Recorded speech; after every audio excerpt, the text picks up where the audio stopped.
Hello friends, welcome back to our channel. Lok Sabha ఎన్నికల వేళ ప్రధాన రాజకీయ పార్టీలు కుల రాజకీయాలకు తెరతీశాయి. బీజేపీకి ముందు నుండే హిందుత్వ పార్టీగా ముద్రపడగా, కాంగ్రెస్ ముస్లింలకు అనుకూలంగా ఉంటుందనే పేరుంది. దీంతో ఇప్పుడు ఈ రెండు పార్టీలు తమకు మద్దతుగా నిలిచే సామాజిక వర్గాలను కూడగట్టేందుకు ప్రయత్నిస్తున్నారు. అందులో భాగంగా రిజర్వేషన్ల అంశం తెరపైకొచ్చింది. రిజర్వేషన్లు, ఓటు బ్యాంకు రాజకీయాలపై అస్సాం ఏఐయుడిఎఫ్ నేత రఫీకుల్ ఇస్లాం ఆసక్తికర వ్యాఖ్యలు చేశారు. పూర్తి సమాచారం తెలుసుకునేందుకు వీడియోను స్కిప్ చేయకుండా ఎండు వరకు చూడండి. దేశంలోని ముస్లిం సమాజమంతా కాంగ్రెస్కు మద్దతుగా ఉందని రఫీకుల్ అన్నారు. అందుకు నిదర్శనమే కాంగ్రెస్ నేతృత్వంలోని కూటమి 2 సార్లు అధికారంలోకి రావడమని అన్నారు. ముస్లింలు ఏకపక్షంగా ఓట్లు వేయడం వల్లే యూపీఏ ప్రభుత్వం ఏర్పాటైందని ఆయన అన్నారు. భారతదేశంలో మొదటిసారిగా ముస్లింలను మైనారిటీలుగా పేర్కొన్నది కాంగ్రెస్ పార్టీయే అని వెల్లడించారు.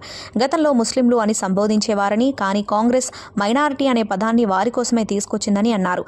మైనారిటీలో ముస్లింలే ఎక్కువ, క్రిస్టియన్, బౌద్ధులు, సిక్కుల శాతం చాలా తక్కువ అని రఫీకుల్ చెప్పారు. దేశంలో మైనారిటీల ప్రభావం ఉండే రాష్ట్రాలు అనేకమున్నాయి. అందులో కేవలం ముస్లింల ఆధిపత్యం గల రాష్ట్రాలు చాలా ఉన్నాయని తెలిపారు. ఇక క్రిస్టియన్లు 5-6, సిక్కులు 1-2 రాష్ట్రాల్లో ఎక్కువగా ఉన్నారు. ముఖ్యంగా ముస్లింలు ఎక్కువగా ఉండే ప్రాంతాల అభివృద్ధికి కాంగ్రెస్ కట్టుబడి ఉందని, బ్యాంకులు, ఫైనాన్షియల్ సంస్థల ద్వారా వారికి ఫండింగ్ ఇవ్వాలని కాంగ్రెస్ చూస్తుందన్నారు. రిజర్వేషన్లలోనూ ముస్లింలకు న్యాయం జరిగేలా చూస్తామని రఫీకుల్ తెలిపారు.